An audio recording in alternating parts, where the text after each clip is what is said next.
repeat, especially right now, right? Yes. So before we get started, who on the call is making care calls to their clients? Me. I am. Okay, Dawn, what are you saying? Oh, I just call to check on. I say, hey, just checking on you, wondering how you're doing. I really don't talk about real estate. Good. And they And usually does that, that is so nice of you. Yeah. So. does the conversation sometimes come back around to real estate? Oh, sure. Yes. Yeah, yeah. Mm-hmm. So that's what we're finding too. So you guys, if you have a pen or pencil and a piece of paper, I want you to take just a second and just jot down, what do you believe right now? What do you believe right now? And that can be about life in general, COVID, real estate, whatever you want. Just what do you believe right now?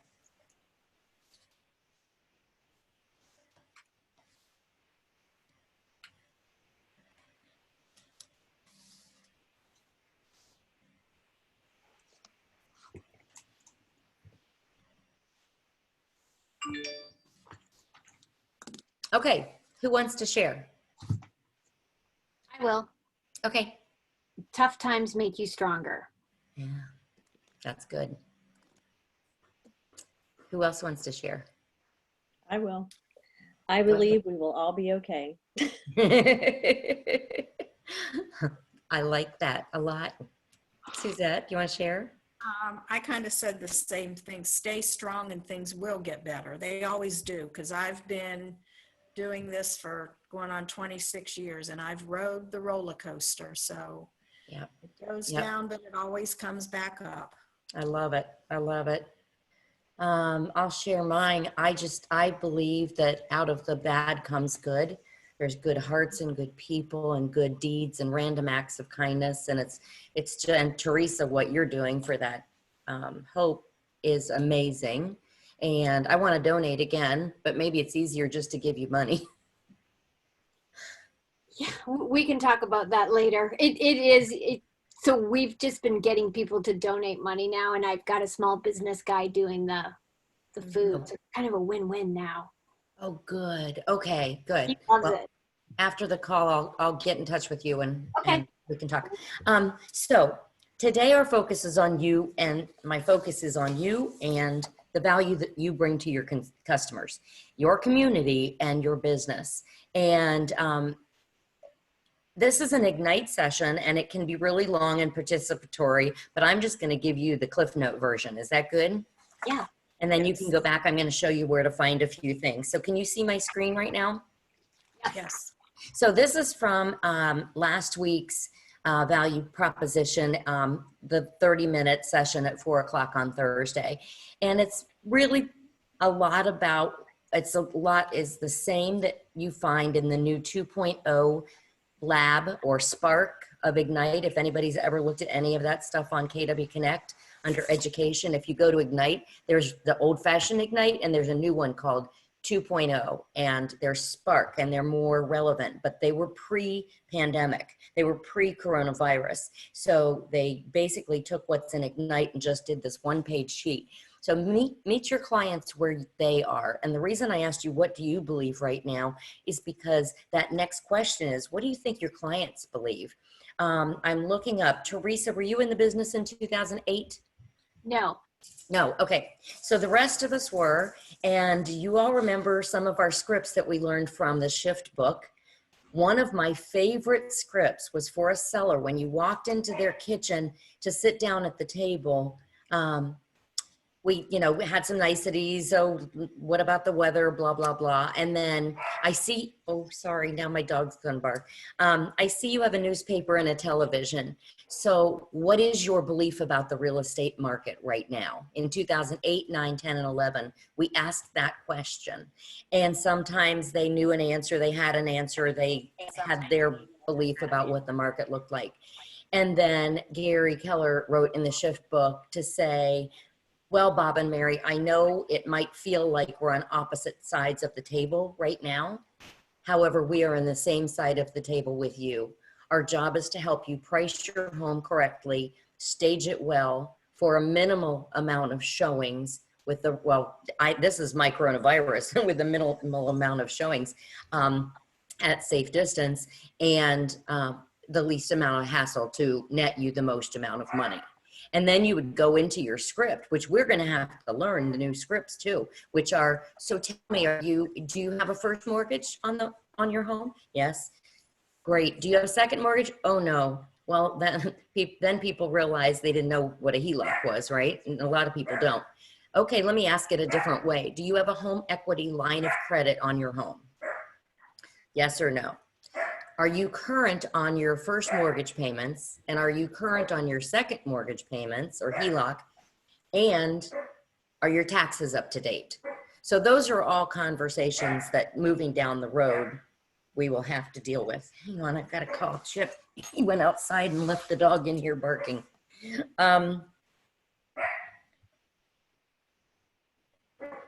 So we have to understand that whatever they're feeling, whatever our clients are feeling is just fine. It just is their reality, right? Everybody's reality is their reality. I got off of 2 hours of Zoom leadership calls just now, or at 2. And we were talking about, it's the 80-20 rule in everything right now. And what I mean by that is the realtors, 20% of the realtors, everybody on this class I know, are working really hard. You guys have a great last 3 weeks? Yeah. Yeah, he's been barking the whole time. We put 4 in contract over the weekend. I mean, it's, and I'm not saying that to brag, it's just, it's the cream rises to the top in a shifted market. It always does. And so we need to sharpen our saw to be out there, also to help the bottom 80%, because there's a lot of agents that are probably going to get out of the business during something like this. We don't know yet what the effect of all this unemployment is, and restaurants going to 30% capacity, et cetera, et cetera. So my whole point here is understanding that the belief or the mindset of our clients is what it is. It's not our job to tell them, no, they're wrong, or yes, we're right. It's to understand where they are and to meet them where they are, because there are some people that are fearful. There are some people that are sad. There are people that are happy. There are people, it's all over the board right now.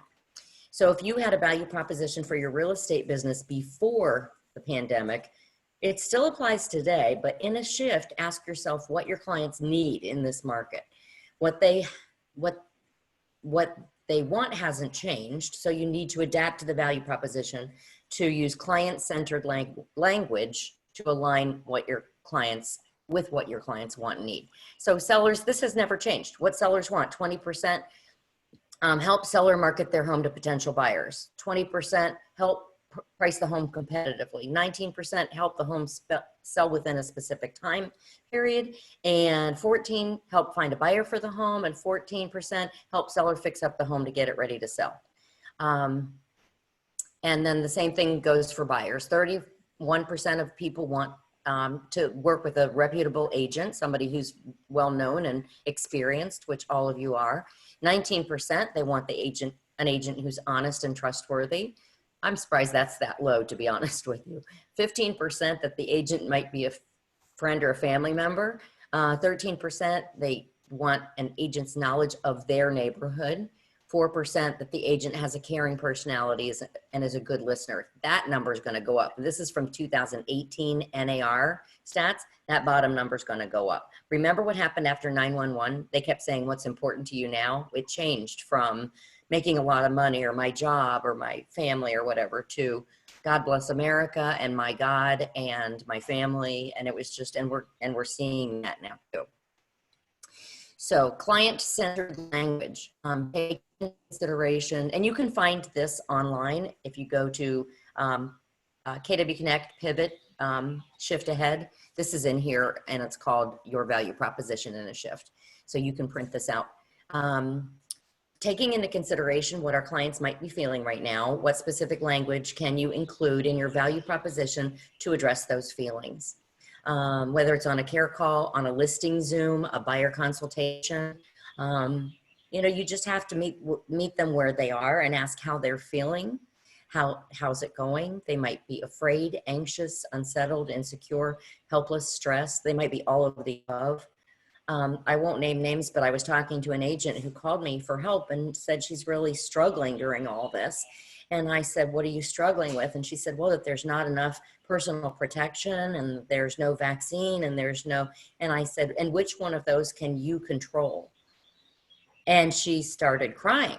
And I said, I don't mean to be harsh, but I know that I'm not qualified to research to discover the right vaccine for this. So, but what I can control is what I'm focusing, what I'm allowing into my head.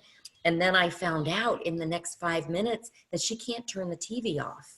She's binging CNN and Fox and everything else.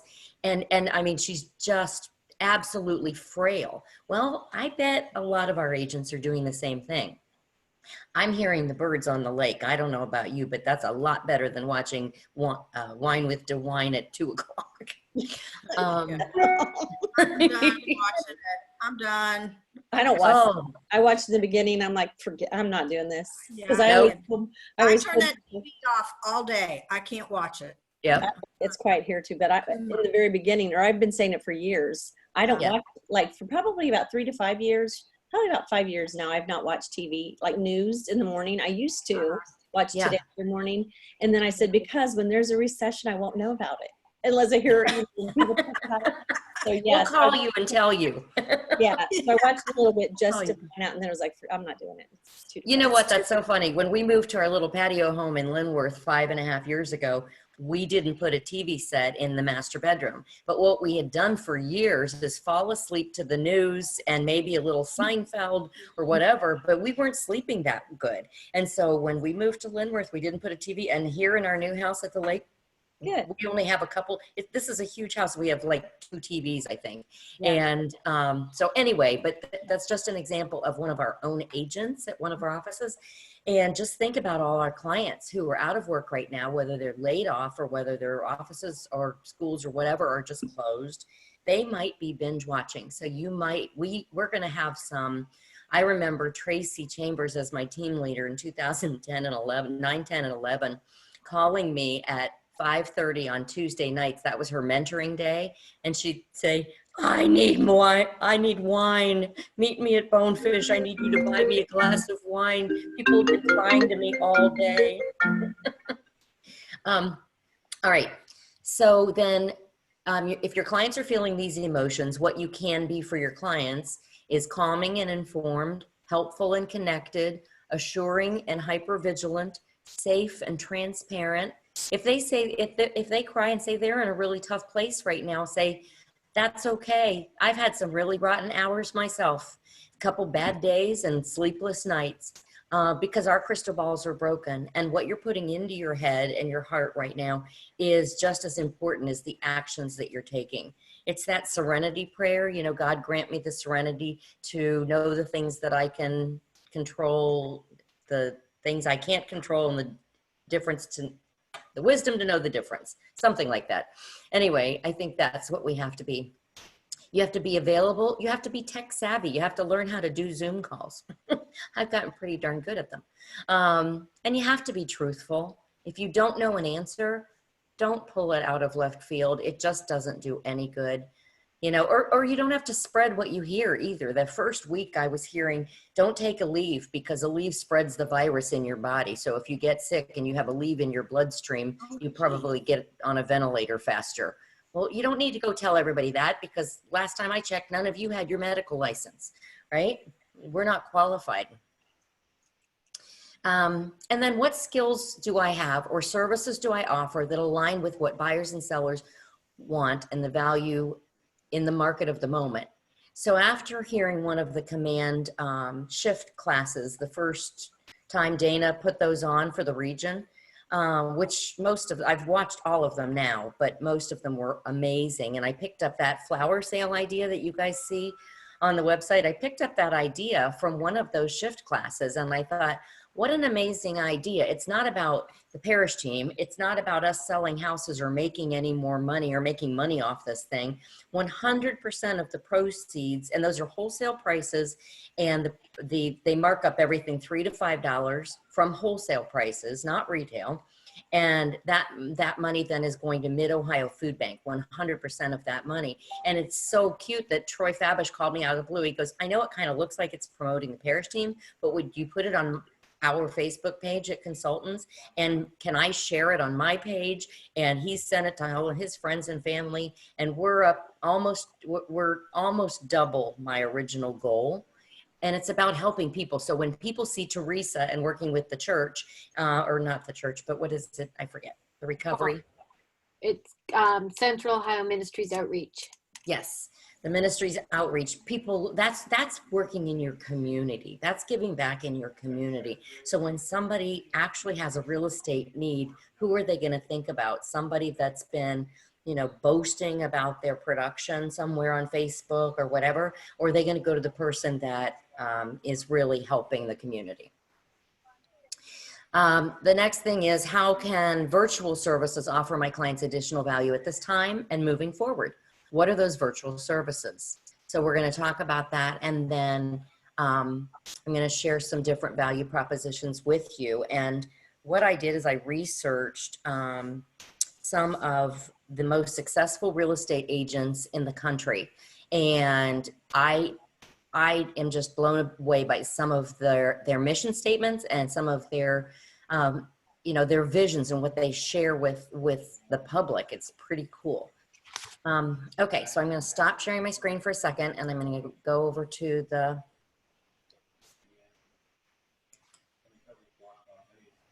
class, and let me go there. Okay. So this is from Ignite, and I've just added some resources and things. And so we've got about 40 minutes. I don't want to belabor anything, but if we had a really successful remainder of the class, what would you all take away from today? How to write a good value proposition. Perfect. Is that all for you guys, all three? I think that's awesome. Yeah. Awesome. Okay.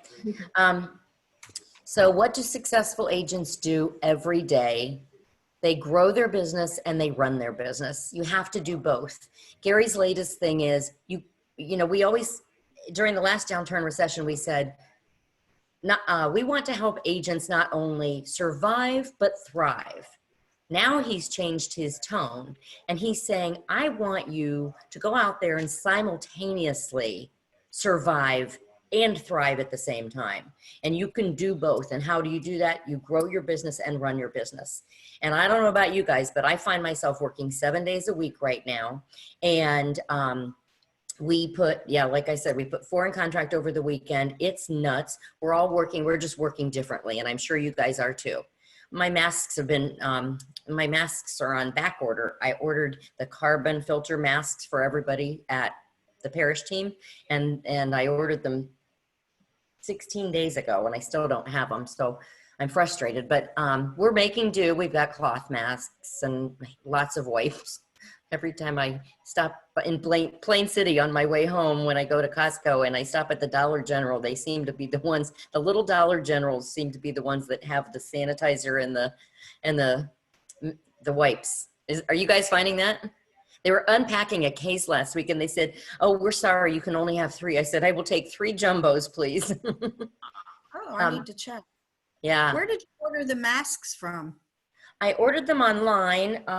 It's called Fuller Space, F-U-L-L-E-R space. And I saw it on a Facebook ad, and they have them for nail techs and realtors. Like I got one, it says Realtor 2000, and the zeros have little masks over the face. They have other realtor ones with little houses on them. They're really cute. There's 6 layers of fabric, including a disposable carbon filter that lasts 20 to 30 days. And then I bought each, they're $35, so they're kind of expensive. But one mask? For one mask, but it's 6 layers plus a disposable carbon filter. So they're a lot better than these cloth ones that we're wearing, right? That are just 1 layer of cotton. Yeah. But I ordered one for the whole team, and then a 30 pack, I think it was 20 or 30 pack of disposable carbon filters for everybody on the team. I don't think we're going to be not wearing masks for a very long time personally, but I walked into a house on a listing appointment the other day in Plain City, and It's a $650,000 house. And Christy and Corey and I went to help them stage on what they need to do to get the house ready to come to the market. And we all walked in with masks. She is the chief of staffing at the James Cancer Hospital, and she didn't even put a mask on. I was kind of surprised. Huh. And they go, you don't have to wear your masks. I go, that's okay. We'll leave them on. Thank you. All right, lead gen. To grow your business, you need a lead gen. Lead receiving just isn't cutting it right now, guys. And like Dawn said, when you call people for your care calls, your goal, of course, is for them to think of you when they think of real estate. Maybe not today, but the goal is to find out if they need anything. I actually had delivered toilet paper, hamburger, and what was the other thing? Oh, hand sanitizer to 3 different clients who said, yeah, I really do. So if you ask at the end of my scripts, if you will, I mean, they're not scripted, but I really do ask, and do you need anything? Do you or your family need anything? I'm serious, even toilet paper. I have stocked up on toilet paper. Make seller listing presentations and get listings. Are you guys doing Zoom listing presentations? Have you done them yet? No? I don't know. No, I have a listing appointment tomorrow in Wedgwood Hills, and she just asked me if I would wear a mask, and they would wear a mask, and she was fine with me coming. Okay, so what we've been doing is having a Zoom call first, just to have them, or FaceTime, and have them walk through their house if we haven't been to their house yet. We ask about timing, if they really, really, really want to sell, or have to sell, reload, whatever. Then we do first a FaceTime or a Zoom call, and they walk through their house and show us their house. Then we run the comps. We put that together in a listing presentation on PowerPoint, and then we do a Zoom call. We give them the net to seller, and if they still want to move forward, then we physically go to the house. So we're just really being cautious. I'm hyper autoimmune, and so, hey Chip, I'm on a class meeting. Sorry. He's got a client on the phone. I'm autoimmune with psoriatic arthritis and psoriasis, and I'm on some pretty strong medication. And so I've only been in 2 clients' homes in 6 weeks. Chip and Christy have shown houses, and they've been in more, but I'm loving the Zoom presentation. People really like it. We met a reload buyer on a buyer consultation 2 Saturdays ago at 8 in the morning, and they're in contract now and going to a closing with Keller Mortgage. So get your online buyer and seller presentations up to snuff and ready. I think people respect that. I don't want to be in their space. They don't know where I've been, and I don't know where they've been, right? Preview real estate, sure. Look at your hot sheets every day. So when you're out and about and somebody or on the phone on a care call, and somebody does ask you about real estate, look at your hot sheets, especially in the areas that you work in most, and see what's coming on the market, see what's pending. I don't know if any of you took the time to watch the 2-minute video that we did in the greenhouse at Fort Myer last week. And Chip and I are just real goofy, and he starts talking about these beautiful flowers. And I said, well, do you know what else is growing? The real estate business in Central Ohio. And I just kind of spit out a couple of, there were 3,106 active listings on the market and about the same number pending closing. Your clients will appreciate you. Dawn, know Pickaway County like the back of your hand. I'm sure you already do, but watching those numbers, it's amazing to me how much is selling. And to run your business, market your seller listings. That's not real hard these days, guys. Show buyers houses. And I'm going to ask you to be real cautious on that. I think the value proposition of showing homes is have them rule out more than they see, right? And so what I mean by that is send them all the static pictures, any video or visual tours or open houses. Make sure they look at Google Earth to know exactly the location, what roads are nearby, what train tracks are nearby. And then if they still want to see it, we're asking our clients to physically drive by the property. And then if they still want to go in it, then we're showing them the property, but not until all those other things have taken place. Is anybody doing that? Yes, I did. I had a young guy, he had houses he wanted to see in Blacklick. They were all over the place. And I said, you go drive by those neighborhoods to see which ones you like before I drive around going into all these houses.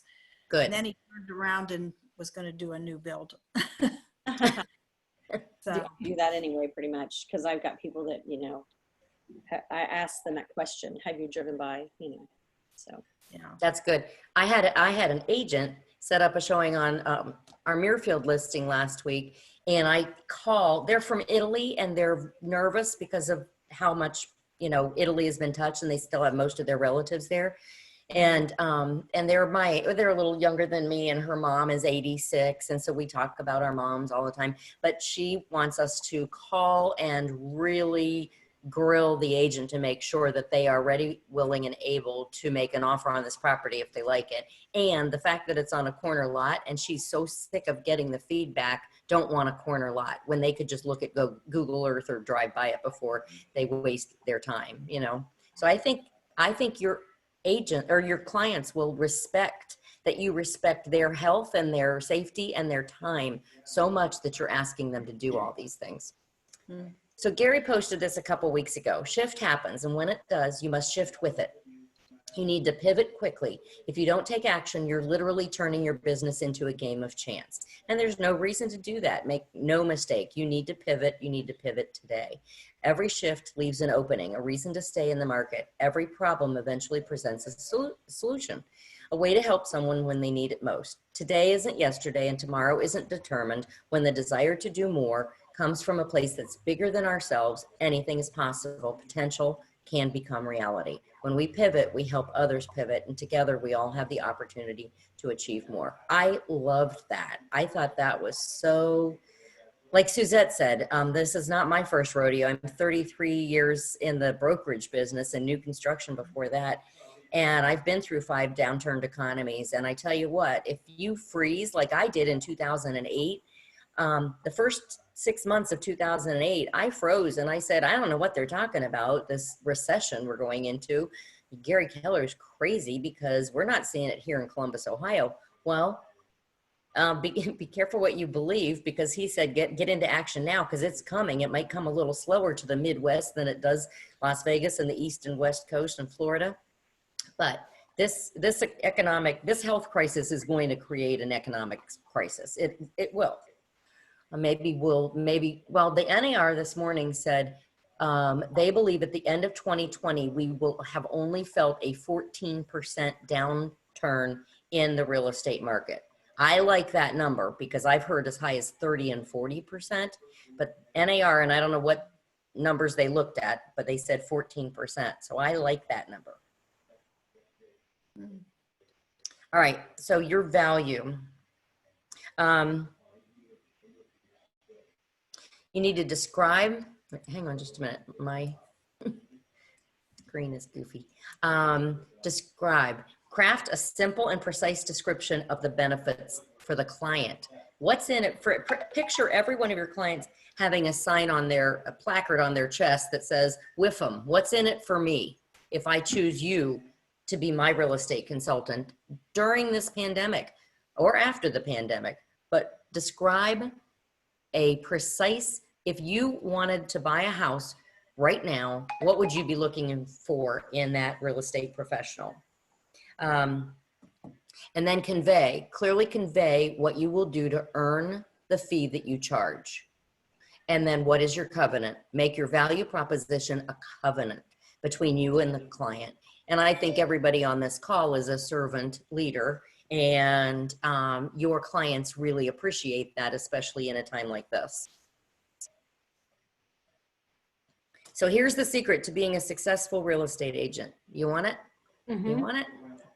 There is no secret. You guys know that. I mean, there's no shortcut, right? I wish I had $1 for every, what's that, Dawn?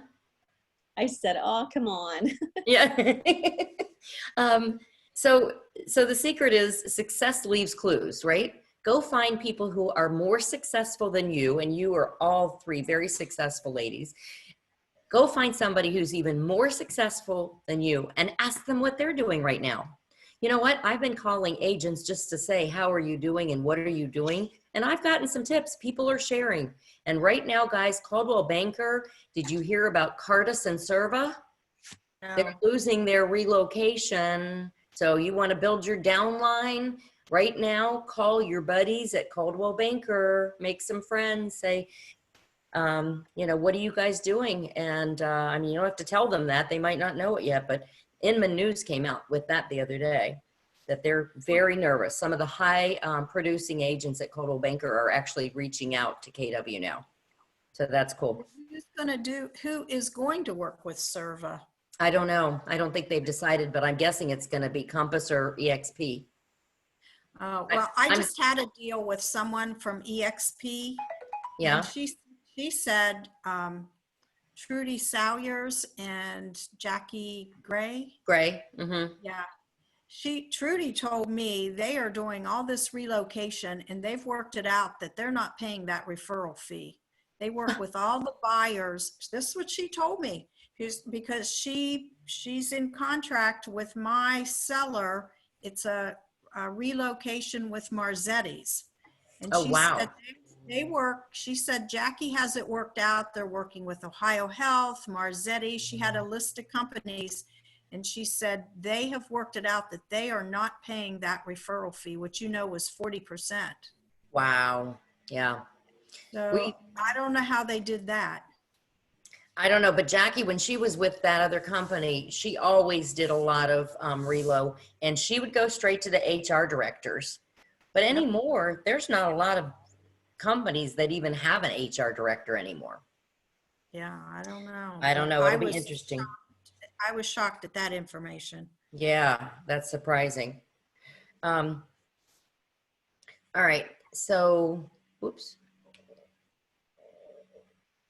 All right. So there's, oops, wait. Oh, darn it. How did I do that? So we have a lot of resources to us at KW. And I know there's a lot and it's hard to find sometimes.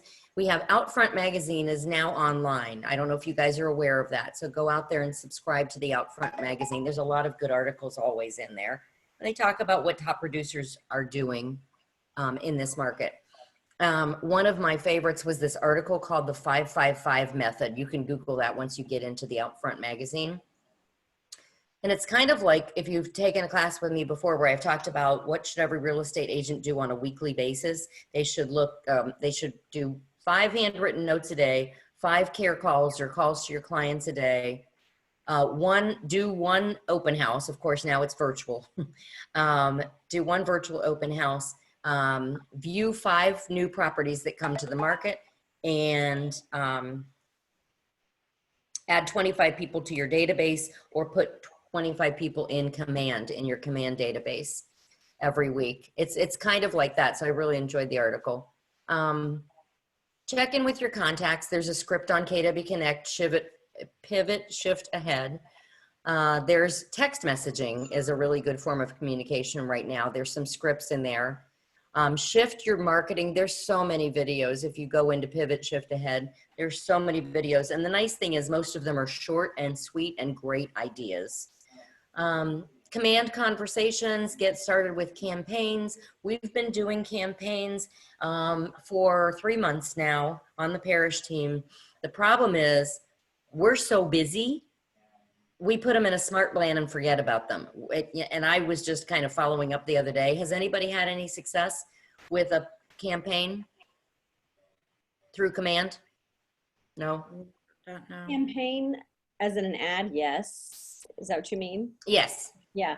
The ads, yes, I've had success. I mean, I don't know if I really even call it success. I've had good leads.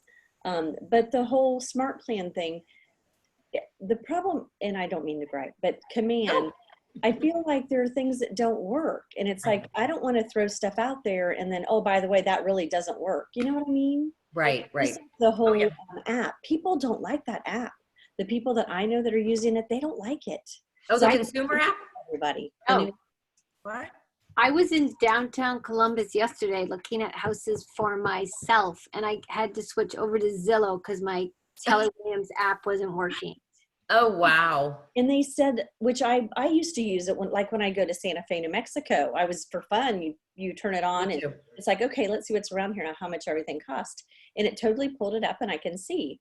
Right. But on the app we have now, I don't think it does that like that. It's I awful. couldn't figure it out. So I have a rental home in Upper Arlington that I'm getting ready to rent. And somebody put a sign in the front yard across the street while I was there yesterday.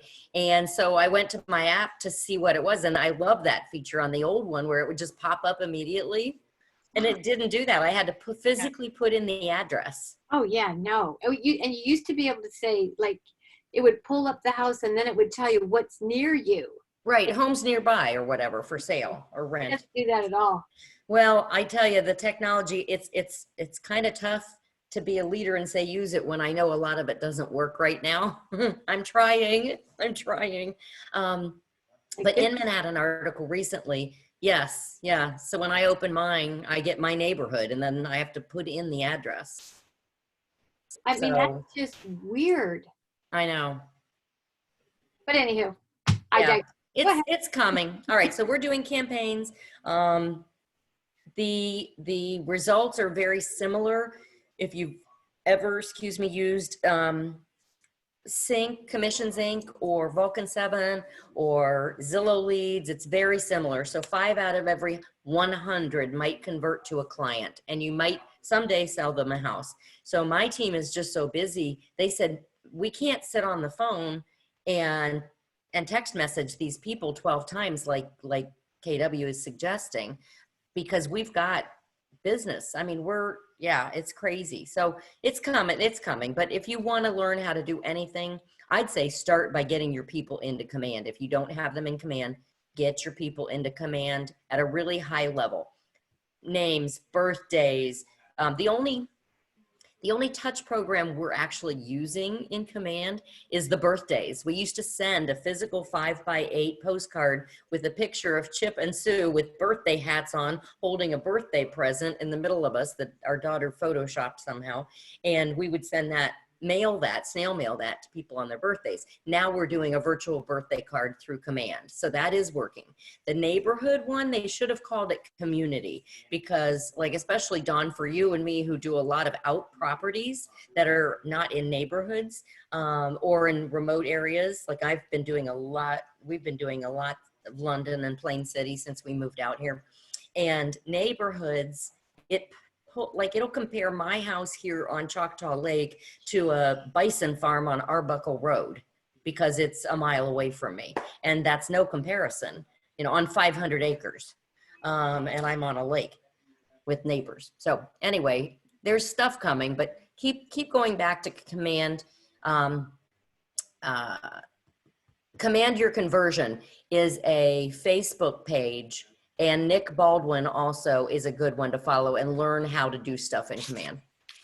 I'll get off my soapbox because I know it doesn't work great and it's not easy. How to host a virtual open house. I don't know if you've seen that. That's kind of fun. Has anybody done a virtual open house? We're going to do one on that Plain City listing we have coming up. We're listing it, I think, on the 22nd or 23rd of May. And we're going to do a virtual open house from like 2 to 4. And we're sending the family away, and we're going to be in there, and we're going to host a Zoom. And our clients or our potential clients will be able to go to our Zoom link. And I'm just learning all about it. So I'm not going to pretend like I'm a professional. I need to go back and watch these videos. The Pivot Playbook, connect to your contacts with compassion.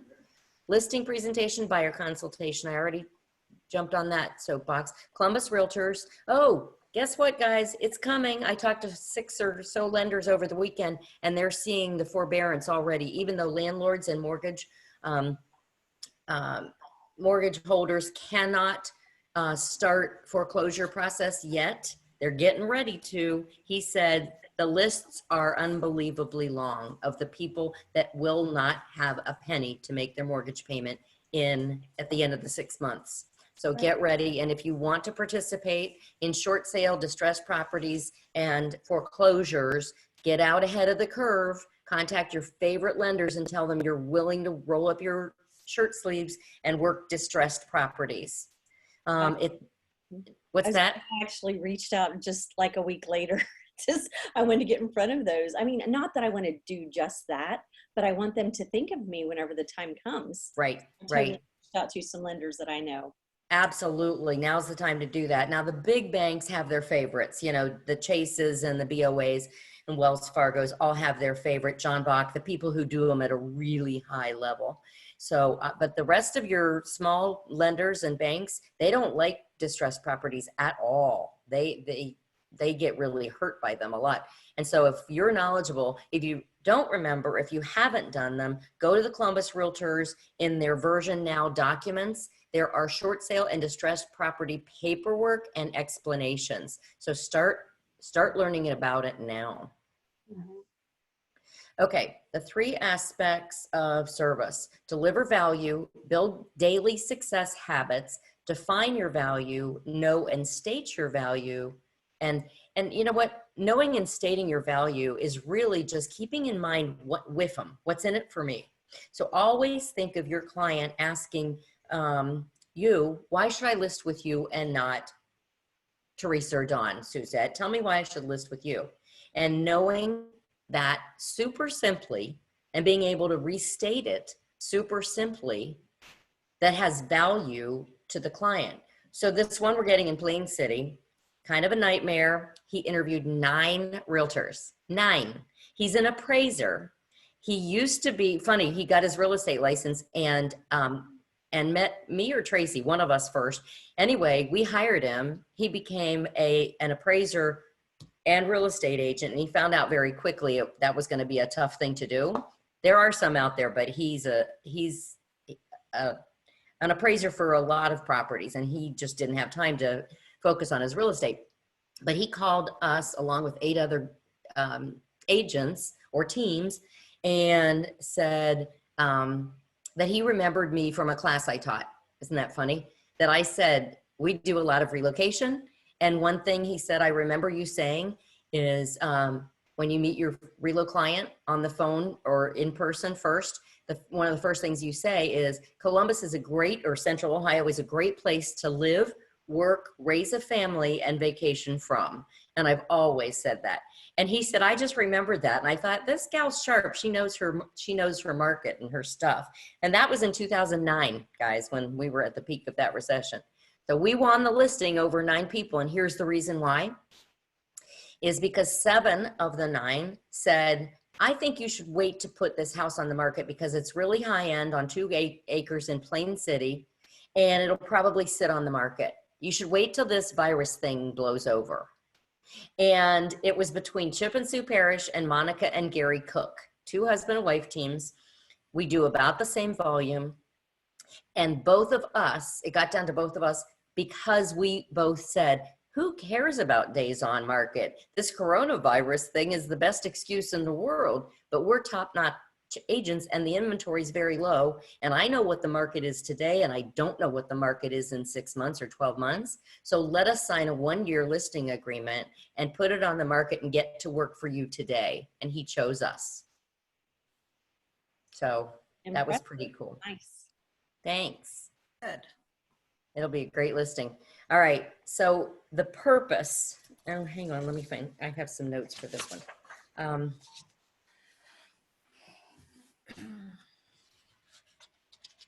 Okay, so your value proposition distills your service offerings and turns it into a succinct set of benefits for your client. It states what you do for the client to earn your commission and helps to explain the complexity of what you do. It also helps hold you accountable to higher standards, right? We need to be held to higher standards right now more than ever, because during a shifted market, this business, like most, top grade, right? So the ones who run into 2 to 5 deals a year are going to get out of the business because it's too expensive to stay in the business. And we like that. We're okay with that, right? Right. Chip has always said they should charge us $10,000 a year to have a real estate license. Yeah. That would get rid of the riffraff. I'm excited about that part. What's that? I said I'm excited about that part because I feel like they're not my competition. They're in my way. Right? They're in your way. That's exactly right. My way. So it's like, go on so I can do this like we're supposed to. Right. So our seller's half cousin twice removed that lost their job got their real estate license. You think they're going to do a better job than Don Finch? It's so easy, right? We make it look so easy, right? So in the moment, you're going to craft your own value proposition statement. After this class, we're going to do that. And if you want to coach with me one-on-one, I can help you. Once you really get clear on the simple value proposition you want to convey to your clients. Once you're really clear on that, if you need help, please call me. All right, purpose. Know the underlying purpose of the real estate profession, the value proposition, have and communicate a clear sense of how you deliver it, and then fiduciary. So let's go back to middle school English class for a second. Fiduciary is both an adjective and a noun. As an adjective, fiduciary refers to something dealing with trust, especially relationships. You have a fiduciary duty to your clients to protect their best interest during what will likely be the largest and most frightening transaction in their life, right? And a lot of times during a shift, I mean, we're in a health pandemic, it wasn't an economic shift like what happened with The Big Short, right? And so people are very fearful right now of the things they can't control and fearful of the things they can control. And some people, fear just freezes them in their footsteps. So it's our job to help them guide them through this process of buying and selling. And the reasons why people buy and sell homes don't change. There's a birth, there's a death, there's a job change, job loss, job gain. I mean, we're seeing relo now because they lost their job in another city and they gained a job in Columbus or Central Ohio. As a noun, fiduciary refers to the person who has a fiduciary obligation. You are your client's fiduciary. Does that make sense? It's both a noun and an adjective. A functionary is one who completes tasks for the clients, whereas a fiduciary completes tasks and goes beyond by placing their client's interest ahead of all others, even their own. Being a fiduciary is a big deal. It's an honor. It's more important than ever in today's market to wear this badge of honor proudly, helping your clients understand your fiduciary role as a big part of your value proposition. So what are some ways that you serve your clients fiduciary during a real estate transaction? That's a question. Putting them in contact with the lenders, the title companies, making sure earnest money deposits are collected in place. Yep. Setting up closings, giving them their net sellers worksheet so they know how much money they're going to walk away with. Yep. Anything else? What's different now? Oops, sorry. What's different now? What's different now than before COVID in real estate, in being a fiduciary? Well, I guess we have to think about the safety of people coming in and out of their homes. Yeah. Yeah. In my mind, Dawn, do you think any differently? I'm not like I do think about differently, but I also think I have my own opinion, but my clients, I go with what I need, my gloves, my, face mask and wipes and stuff like that. But a lot of people are not freaking out. And that's the thing for me is it's like, I'm not going to live in fear. I mean, I get it that, we need to be careful, but I also think that I'm careful. And honestly, the way the coronavirus sounds, I've always had the coronavirus, the coughing, sneezing, it's like, yeah. So it's like to me, but I have a lot of people that are very, like I have one gal that's a nurse and she's like, I touch the door handles for them and stuff like that, but they're not scared. I'm hearing different things. Yeah. Some people have blown it out of proportion, which sometimes I feel that way. And I hate what it's done to our economy. I hate what it's done to the small businesses. So. Oh, I do too. That's my don't tell anybody, but I went and got my nails done yesterday. Oh, did you do that? I've been doing that. I have a client and I said, which box should I use? And she goes, I'll do it. And I was like, thank you. So I thought they weren't allowed. they're not. But we're going to tell on him. I'm not. I'm not telling. I'm not telling. Okay. So I wore a mask. She had a mask and a face shield, and she found one of those big screens like at the grocery store, and it sat on a stand, and we sat in her foyer. I didn't go anywhere past her foyer. It was bad, guys. It was 8 weeks. Well, I had acrylics put on, though I haven't had them on in years. I mean, years. And I put them on that weekend of the 15th, 14th, whatever it was of March. Oh my God.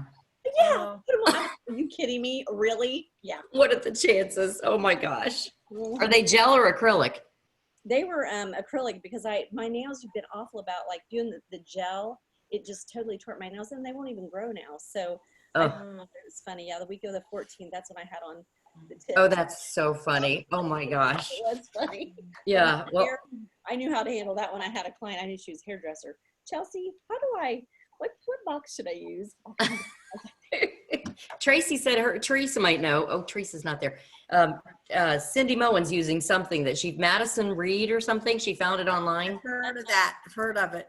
I have too. But She loves I it. feel like if I use it, I may look worse. So Yeah. Well, and Chelsea, she's not got the greatest color, but whatever. I'm not going to complain. Come here, I'm not complaining. I have this stuff you spray, but man, I'd have to like put the whole spray all over my head. Teresa, I was saying Cindy Moen found Madison Reed for her hair. Are you using that too? I'm not. I'm gonna look into it. All right.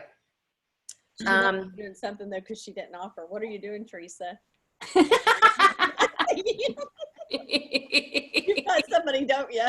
they don't have as much gray as we do. I don't. I got to look. I said, I don't care. I'm not really seeing anybody, Yeah. Fine. I'm good. I don't have any gray. Hey guys, when I taught this on Friday, we went over a little bit. If you have to jump off, I totally understand. I just want to get through the rest of my stuff. So what's the underlying purpose of real estate? Well, I think we all know that, right?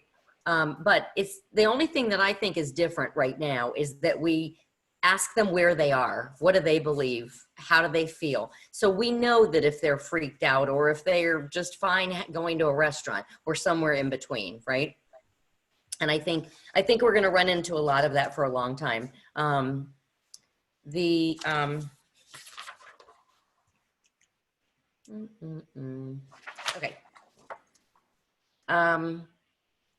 We were talking about fiduciary versus functionary. And fiduciary or functionary is just being able to do the tasks. A fiduciary goes beyond that and really works for the client and on the client's behalf. Okay, reflect on your value. Here's a look at what buyers want. Oh, I already showed you that. Never mind. Okay, functionary versus fiduciary. All right, know and state your value. This is the same thing I already showed you before, what buyers want, what buyers value, what sellers want, and what sellers value. Honestly, guys, they want honesty, transparency. They want knowledge and wisdom and experience. And I think this is the time when people will say, yes, my cousin twice removed has his part-time real estate license and I'm not going to use him because I really want to get my house sold or I have to get my house sold, right? I can only make one more payment before I go into a distressed property situation. All right, who are your competitors? Dawn, I love what you said. They're not my competitors. The 80%, the bottom 80% are not our competitors. Those of us in this, that play in our arena, I'll just put it that way. We're in the top 20%. We're probably in the top 5 or 10%. So reflect on that value, not to boast or brag, but to share with them why they more than ever must work with a fiduciary real estate consultant, not a salesperson. We're not real estate salespeople. So who is your competition? Well, it's the other top 10 and 20%, right? What are they doing? Oops. There, your technology. Wait a minute. Oh, darn, I did it again. Yeah, so I lied when I said I got really good at Zoom. All right.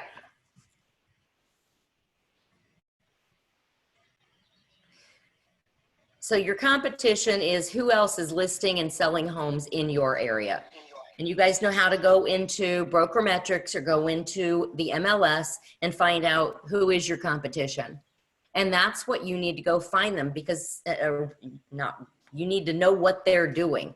Success leaves clues. Find out what the successful real estate agents are doing in your market, as long as it's honest and ethical, and go do more of it. You need to get your name to be the first, second, or third real estate professional they think of when they think of real estate in your area. It's a little harder for Chip and I. We work a 50-mile radius from Lane Avenue. And who else does that? You guys, Dawn, you work all over, don't you? But mostly Pickaway? You know, I'm trying to get more into, actually it is kind of filtering up here to Grove City, but yeah, I'm kind of like Grove City, Circleville, and Washington Courthouse. So yeah, Okay. You know, it's 50 miles, but it's far enough. Yeah. Teresa, what areas do you focus on? I'm a lot in Dublin, Powell, Worthington, and then now moving into Victorian Village, Italian Village. Okay. Suzette, how about you? More Dublin. I just listed and put in contract a house in Westerville, but I do Powell, Hilliard, just kind of central Ohio. Okay. Northwest quadrant. Yeah. What's that? I call it the Northwest quadrant. If you Yeah, pretty much. That's where I would say most of our business is. But anyway, they're promoting the technology, the KW app. I think the other one I got so used to using, this was just solely designed for consumers. It wasn't designed for realtors. But we all used it like we were a consumer, especially when I traveled. I love that part of it. Activity, create your value proposition. Well, this is what you're going to do after we get off the call, and distinguish yourself with the information that you know. And if you're going to focus, Teresa, on the Italian, Marian, German villages, and Victorian, you really want to find out some history down there, because there's some agents that are pretty good in that area. And what what people love about them is they know the history of the area. I loved that relocation tour we used to do at King Thompson. It was so awesome. And we would go and find out, fun facts to know and love about Columbus, because believe it or not, Columbusites don't even know a lot of facts and stuff to know about Columbus. So when you set yourself, we're thinking about opening a Circleville office. And so as an offshoot of Premier. And so I've been researching Circleville. Do you know, Don, that it used to be called the Circle Town or something like that? That's how it originally, and I call it Round Town. Round Town, yeah. The courthouse was in the middle of the round. And do not say Pumpkin Fair instead of Pumpkin Show. No, Pumpkin Fair. Sorry. Yeah, anyway, so I've been researching Circleville and Asheville and Pickaway County right now, and it's been fun finding out about that area, because I hadn't been there since I was little and went to the pumpkin show, but I didn't like the pumpkin show. It was scary. There were too many people. All right, so what I want you to do now is go all the way to the beginning, all the way back up to the questions we asked in the beginning.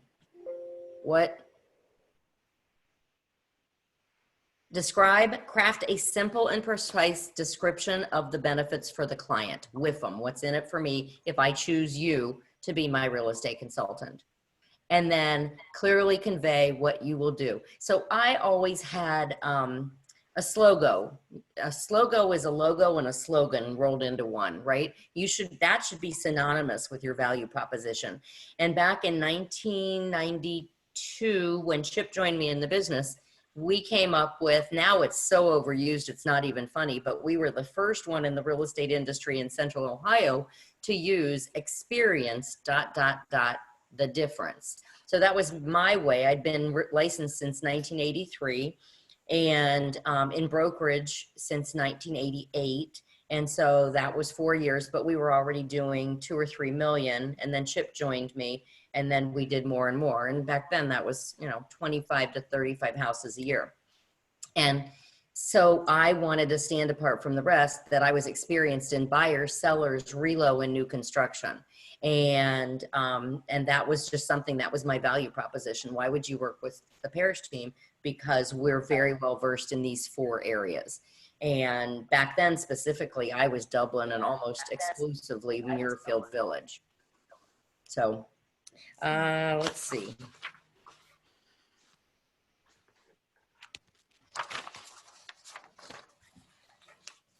Okay, couple points. A value proposition is not something you just say, it's something you deliver. Okay, so when you're thinking of describing it, what are you delivering? What are your deliverables? And I don't mean pizza on the day of closing. I mean, why should they choose you? You know, we're at about 7,300 real estate agents, realtors in the Columbus board right now. The rest are affiliates. So there's about 7,300. In 2009, we lost nearly 2,000 realtors from Columbus realtors. What year did you get licensed, Teresa? 2010. Okay. And Christy too. Christy started in the middle of the recession too. If you learn this business in a recession, you learn what hard work is, right? And you just do it.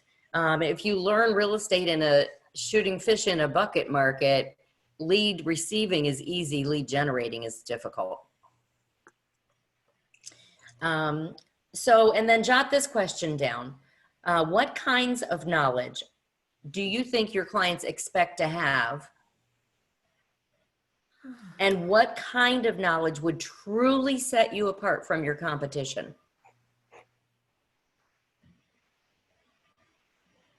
I just gave one example right there of Teresa. Go learn everything you can about Italian Village, Victorian Village, German Village, Marion Village, Schumacher Village. They're all very close, but they're all very different. You know, I love it when Scott Stevenson teaches his class on civil rights, and he talks about his grandparents came over on a boat from Italy, and they wanted to live in Upper Arlington, but they couldn't. They were discriminated against. You couldn't be Italian and live in Upper Arlington in the 1920s. So they lived in Grandview, a few blocks away. Yeah, that's an interesting fact to know. I mean, is it useful for anybody? No, but if you have more knowledge than other people out there, generally you're going to be thought of as a more professional fiduciary. You should also have and exercise more general market knowledge. That's huge right now. Watch your hot sheets. What type of market are you in? What direction is it moving? Is it trending towards a buyer's market or an even market? What do you guys think? My experience has been it's still a buyer's market. It depends on the price range.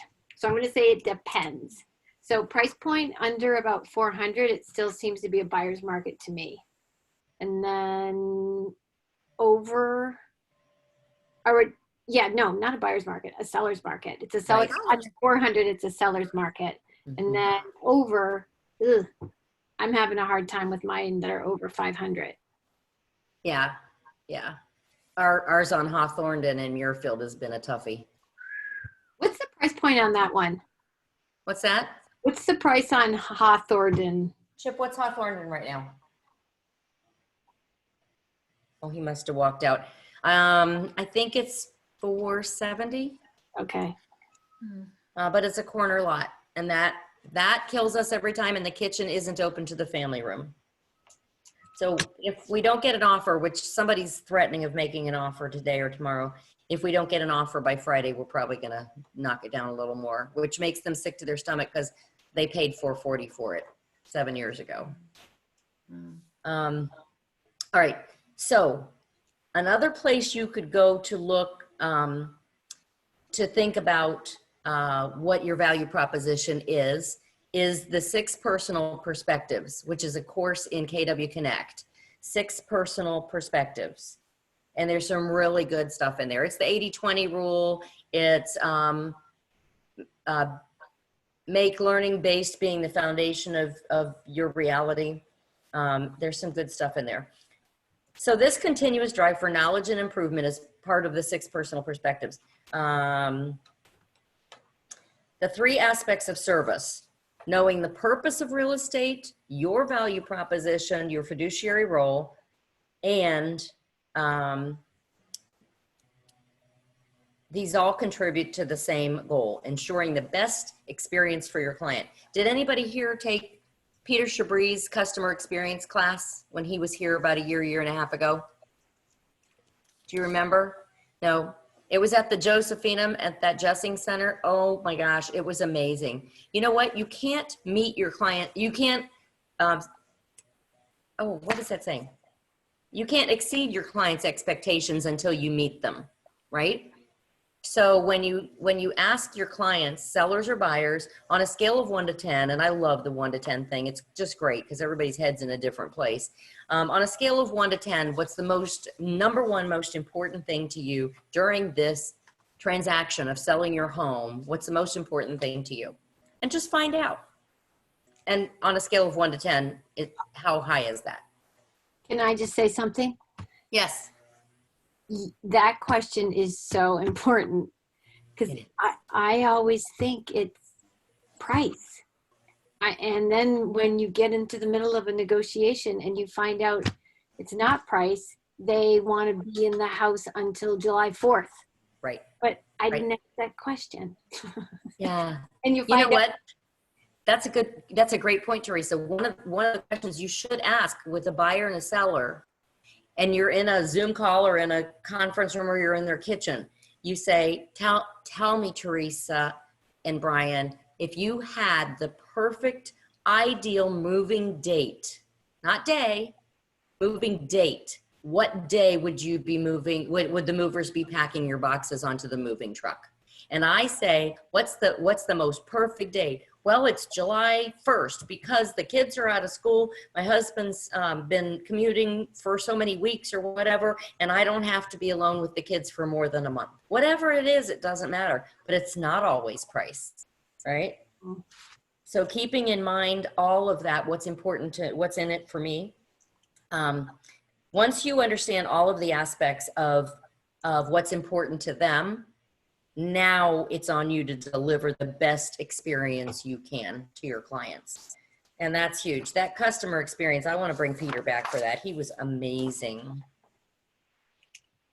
Here's some questions to ask. What qualifies as an excellent real estate experience to your clients? What do you think? Ask some people. Call your clients, do a care call and say, would you help me with something I'm working on? Mr. and Mrs. former seller or buyer, mm-hmm. I'm working on creating a value proposition because of this pandemic, and there's so many real estate professionals out there. I want to ensure, call a raving fan that has told you what an amazing job you did for them, and then call them and say, would you help me? People love to help people, especially during a time like this, right? And what services are you or your company or your office responsible for providing? You can turn that into a question. So, Teresa and Brian, what services would you like to see me provide to you or my company? Also, and Suzette said this earlier, what allied resources can you leverage to improve client experiences? Staging, landscaping, cleaning, carpet cleaning, home inspectors, movers. Movers. I was supposed to call a mover for my client. I just remembered. Sorry. Ask them what they're looking for in a fiduciary. If you said this was such a great experience, what made it a great experience and what could have made it better? How can I meet my client's expectations and maybe even exceed them? Because guys, if we participate in distressed sales, I have to tell you, a lot of times people are going through some really tough times. And I heard a stat about a month ago when this thing first started with how many unemployed do we have now? 4 million or something crazy. I don't know. What did I hear? The average American has 2 months of savings that is liquid that they can get to pay their bills for 2 months. Oh my gosh, that's so sad. Yeah, it is. And we're going to get the phone calls, and we're going to have to have confrontations and ask the real questions that they are going to be embarrassed about, right? And I mean, I remember in the 80s and 90s, we were building so many houses in Muirfield. I was building, Holyrood in 1980, your street, Teresa, 1986? Is that right? When was your house built? My house was built in 2000, but it was the last one on the street. Okay. So Mark DeVanzo, do you know where he lived? 2 doors down. Okay. So we were building Mark DeVanzo's house for he and his wife, and the builder was Jeff Yaka. Do you remember that name? Yep. Yep. And Mark called me and said, Sue, where are you? I said, I'm in my model. And he said, can you come over here? I just called Jeff and he's madder than a hornet because I'm madder than a hornet. And this house, it was a Monterey, which had 5-foot ceilings in the bonus room where he was going to put his boys. And he said, the ceilings are too short. My boys won't be able to stand up past the age of 10. And I'll never forget it. Jeff came driving into the driveway and landed in the front yard with his truck. I swear if he had a gun, he would have shot Mark DeVanzo. He was awful. But I was selling Airfield, and the people had big houses with no furniture in them. Remember that age, Dawn? That makes me laugh, because it's like, why on earth would you buy a house that big that you cannot furnish? Oh my gosh. But I've only, just so you know, I've only sold real estate since 2013 full time. Oh, really? I've had my license a very long time. But yeah, only since 13. I did not know that. Yep. Kind of still, I feel like a newbie, but not really. Well, maybe I did. Actions, I'm okay. You were in corporate America. That's right, weren't you? Correct, yes. I forgot. So, all right, guys, what haven't I asked or shared with you? What do you need to know? Do you think you have the tools? I have some questions. Okay. Another Zoom that we did last week with Tim Rio and Steve Smith, they were talking about doing these open houses. I wanted to see how you feel about it, because I think these people I'm going to tomorrow, they may be a little nervous about this. I think her husband has cancer. That's what the neighbor told me. So, and I wanted to know how actually, when you do these virtual open houses, who do you send the link to? I mean, You've posted, do you have a business Facebook page? Yeah, so you just post it there. You post it on your business Facebook page, or your, if you have a business web page, and you're just gonna post. We have a website. So okay, you could post it there too. Website, okay. And then you market it, and you send out a Facebook ad campaign through command, and you target your audience. And if you don't know how to do that, get with Liz Henry or Shannon Dager. And she's the tech. Ashley Marsh. Or Ashley Marsh. Yeah. Oh, she's very techie. Yeah. I don't know how to do it yet. Okay. Well, ask for help. So you sound like you're a little afraid of going into all these houses. I mean, what do you think about? Mary did an open house Sunday at Brody in Tartan. And Oh, no, nobody's going to come in but you. You're the only one there. Nobody's allowed to get there. Well, I'm talking about if you do a regular open house. Ooh. Mary did one Sunday on Brody, and she said she sat out on the porch because it was a nice day and let people go through. Tim Rio and Steve Smith acted like, oh yeah, we're doing open houses. We go in and open all the doors and wipe the doorknobs off so they don't have to touch the doors. I mean, they seemed real big on doing these open houses, which I've stayed away from for the last 2 months. Dawn, are you doing them? Oh, I haven't. No, one, I don't really want to, but I don't want to. For me, I just think that it's everybody's own, preference. I think Right. the world does not stop because of this, and I think what those guys are doing, that's pretty awesome. That's a great idea. If I had a really great listing, I was afraid to do it, but they acted like no big deal. Yeah, we had people coming through. People that don't want to do it won't come. You know what I mean? Right. People that want to see the house will come to an open house. All my stuff's empty because it's crap. Sorry, but it's just challenging properties. I appreciate all the commission. Challenging properties.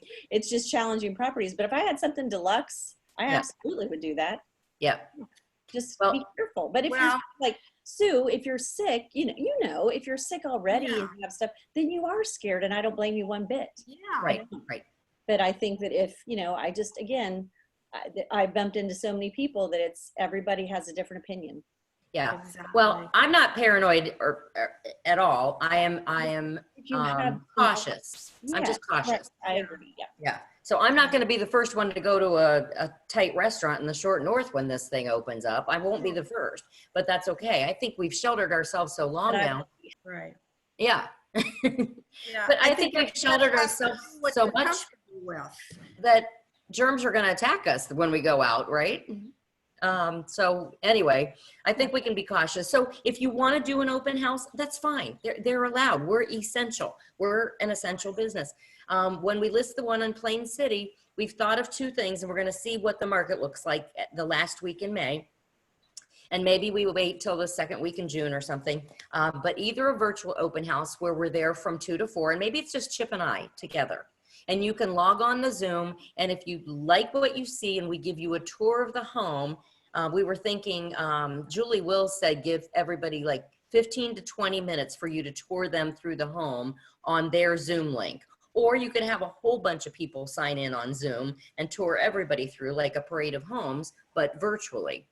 The other thought is put the link on there, go there from 2 to 4, and they have to have an appointment. You open all your doors and whatever, but you only have one client, one potential customer through the house every 15 minutes. You like that, Dawn? I think that's good. Yeah, I think that's great. Yeah. Good idea. So that's how. But I also think too, Sue, I mean, so I know all these virtual, I'm sorry, you guys, I'm taking your time, but the virtual and open houses and stuff like that. But I've had so many people say to me, I'm never going to buy a house without seeing it. Right? Yeah. You know, I'm never going to buy a house without going in and checking it out. No. So, and I don't expect anybody to, but I think they look at everything virtually before they physically go through it. Then they go through. Yeah. I've sold 2 houses, both of them over $500,000 to clients that didn't step in them. Did they go in, did they have any kind Recently? of contingency? Nope. Oh, wow. Good. Cool. See, and I think it's that price point too.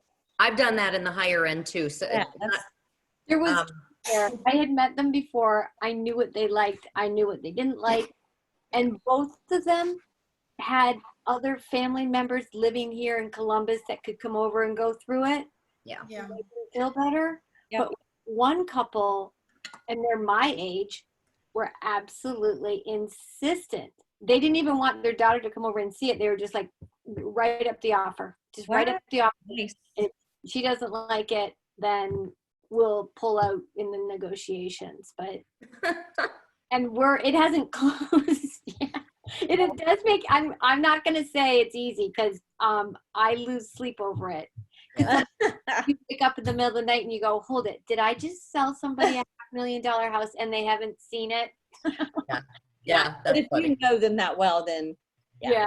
Well, I've done it twice to people I never met. One was military coming from Germany, and we built a Centex home 15, 20 years ago from scratch without them seeing it. Before we had the technology we do today. It was like Polaroid pictures. it's really unnerving. But if the person's, if their frame of mind is, I want to get this house, then, you just act in your best fiduciary way and do what you can. Yeah. Yeah. So Christy Parrish listed a condo in Grove City for $130,000 about a month ago. And she listed on a Thursday or Friday. Of course, you can't do this now. Showing started Tuesday at noon. And we got 6 curbside offers subject to seeing it. And we took one of them before ever going through. 6 offers. But go ahead. I'll be quiet. no, I was just going to say the one who bought it was parents buying it for a kid who's going to go to Mount Carmel Nursing School. Yeah, there you go. Yeah. Yep. That's awesome though. That's good. Yeah. Yeah. I sell lots like that. Oh, I did too. You can drive by. Sorry. I have to go, but gotta thank go, you. This has been Sue. very helpful. I gotta go. Yep. Okay. Me too. Thanks, guys. Thanks for coming. Thank you. Bye. Thank you. Bye. If you want to run anything by me when you have your notes put together, let me know. Call me. Okay, great. Yeah. Thanks. Bye. Thank you. Bye.